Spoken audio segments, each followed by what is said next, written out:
Welcome back to the channel, soap fans. We need to talk about the Days of Our Lives spoilers for Monday, August 3, because let me tell you, things are about to explode. I mean, seriously, emphasize this right now. Monday, August 3 is going to be a massive turning point for almost everyone on Canvas. We have been watching this summer storyline build and build, and honestly, I'm a bit tired from keeping track of all the lies, but I still care so much about where this is heading. And Monday is the day the dominoes really start falling. EJ DiMera is basically standing in the middle of a burning room and pretending everything is fine, but his downfall is coming so fast he won't even know what hit him. Let's just break down what is happening, because my head is spinning. First of all, let's talk about EJ and this completely unhinged plan to haul Kristen away. What was he actually thinking? He literally shoved his own sister into a shipping container. A shipping container! Like she's just some unwanted package that he can return to sender. But EJ's ego is just so massive that he genuinely believed he could just ship Kristen off to the DiMera private island and be done with it. He thought he had it all figured out. But this is Kristen DiMera we are talking about.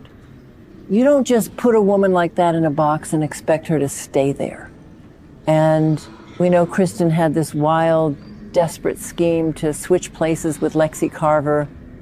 Kristen figured out that Lexie was dying again, which is just so tragic, and decided to use that to her advantage. But on Monday, August 3, EJ's grand plan goes completely sideways. It hits a massive, unavoidable problem. And that problem is Lexie's failing health. We all knew, Doctor. Rolf's resurrection drug was a ticking time bomb.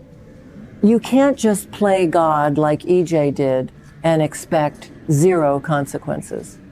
So while Kristen is trying to pull off this swap, Lexie ends up collapsing. She just goes down, and honestly, it breaks my heart for Abe and Theo. They just got her back, and now they have to watch her body give out all over again. But from a plot perspective, Lexie collapsing in the middle of this swap ruins everything for EJ. It throws his entire shipping container abduction plan into total chaos. Kristen is going to slip right through his fingers because he is going to be distracted by the medical emergency. And while EJ is dealing with his abduction plot falling apart, he has another massive problem breathing down his neck. Rafe Hernandez. The spoilers for August 3 confirm that Rafe has his eye squarely on bringing EJ down. And I'm so here for it. Rafe has spent years, literally years, cleaning up the messes made by the DiMera family. There is so much bad blood between Rafe and EJ. Remember all the times EJ has skirted the law? Rafe remembers. And now, Rafe is geared up and ready to nail his nemesis to the wall once and for all. Rafe knows EJ is hiding something about the tainted drugs. He knows EJ is involved in shady corporate stuff, and he is just waiting for the right moment to strike. I mean, think about it. Rafe has had to watch EJ slide out of trouble so many times. The man is like Teflon. Every time the Salem PD gets close, EJ buys a judge or blackmails a witness. But this time feels different. Rafe is practically vibrating with the need to slap cuffs on him. And with EJ so distracted by his family falling apart, this is Rafe's best shot. The fans on social media have been begging for EJ to face actual consequences for once, and I think the writers are finally going to give it to us. But then again, maybe I'm being too optimistic. It's EJ DiMera after all. He always has a backup plan. Now, let's shift gears because we have to talk about the absolute mess that is Sarah, Xander, and Brady. On Monday, August 3, Philip Kiriakis decides to play matchmaker. Yes, Philip, He purposely traps Sarah and Xander together. He locks them in a room, probably a wine cellar, knowing this show, and just leaves them there. And honestly, I kind of love Philip for this. It is so petty and so manipulative, but it makes for great television. Philip knows exactly what he is doing. He sees the lingering chemistry between Xander and Sarah, and he wants to force them to confront it. But could this completely backfire? Absolutely. Because Sarah and Xander have been working together with Brady to try and bring EJ down. They formed this little alliance, but put Xander and Sarah in a confined space for too long, and they are going to clash. They always do. They have this habit of just arguing and arguing until the tension boils over. And the stakes are so high right now. Brady is currently with Sarah. They are a couple. They have been exchanging I love yous and trying to build a life. So if Sarah is trapped with Xander, her ex-husband, the man she clearly still has massive unresolved feelings for, what is going to happen? Are they going to cross a line? Will they share a kiss? Or maybe even more? I mean, let's be real. Who actually believes Sarah is completely over Xander? Nobody. Not the fans on social media, not me, and definitely not Philip. Sarah can tell herself she loves Brady all she wants, but when she is locked in a room with Xander, smelling his cologne, arguing about EJ, that wall she built is going to crumble. And poor Brady, okay, maybe I don't feel that bad for Brady because he always does this to himself. He always falls for women who are secretly in love with someone else. But Brady is completely oblivious right now. He thinks he and Sarah are solid. He thinks they are just working together to take down EJ. He doesn't realize that Philip is actively trying to sabotage his relationship. If Sarah bends during a moment of weakness on Monday, Brady's world is going to shatter. And I kind of want to see it happen. Xander and Sarah just belong together.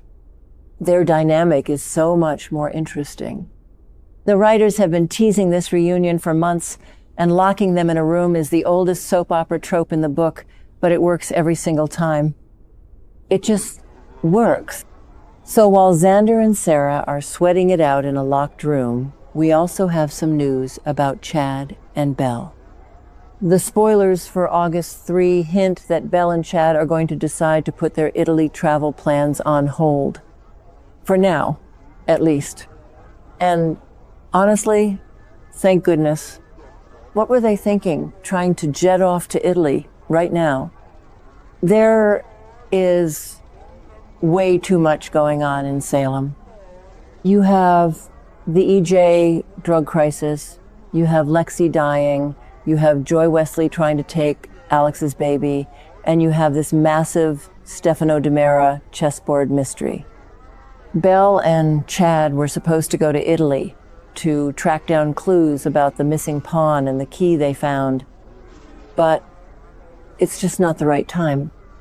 Plus, Marlena Evans has been having some serious reservations about Belle getting involved in this whole investigation. And when Marlena Evans tells you to back off a Stefano DiMera mystery, you listen. Marlena has suffered decades of torture at the hands of Stefano. She knows that whenever Stefano leaves a puzzle, it is actually a trap. She doesn't want Belle getting caught in the crossfire of a dead man's obsession. So Belle and Chad deciding to stay in Salem on Monday is definitely the smart move. They need to figure out what is happening at home before they go chasing ghosts in Europe. But you know, Chad isn't going to just drop it. He is a DiMera. He can't let a mystery go. He is going to keep digging, and Belle is going to keep helping him. They are just going to do it locally for now. And speaking of Chad and Belle, Can we talk about how weird their dynamic has been lately? They are bonding over this shared trauma, but EJ is getting super jealous and trying to use Cat Green to make Belle jealous. It's a whole messy situation. By staying in Salem, Belle is just going to be thrown right back into EJ's orbit, which is exactly what Marlena doesn't want. Marlena knows the DiMera men are toxic. She knows they ruin the women they get involved with. So keeping Belle grounded in Salem might actually be just as dangerous as sending her to Italy. Who actually believes this is going to end well? Nobody. It just feels like everything is converging on this one day. Monday, August 3. EJ is losing control of his sister. His mother is about to be kidnapped, though he doesn't know it yet. His resurrection drug is killing Lexie. Rafe is coming for his freedom, and his enemies are locked in a room, bonding over how much they hate him. It is a bad, bad week to be EJ DiMera, and I am honestly living for it. The writers have really paced this summer well, even if it feels a bit clunky in places. Like sometimes I wonder if they even remember half the plots they started, but then they pull it all together in an episode like this. I just can't wait to see the look on EJ's face when Lexie collapses. He is going to lose his mind. And I can't wait to see Sarah trying to pretend she isn't attracted to Xander while they are stuck together. It's going to be peak soap opera drama. So make sure you tune in, you guys. You do not want to miss a single second of this fallout. Let me know what you think is going to happen.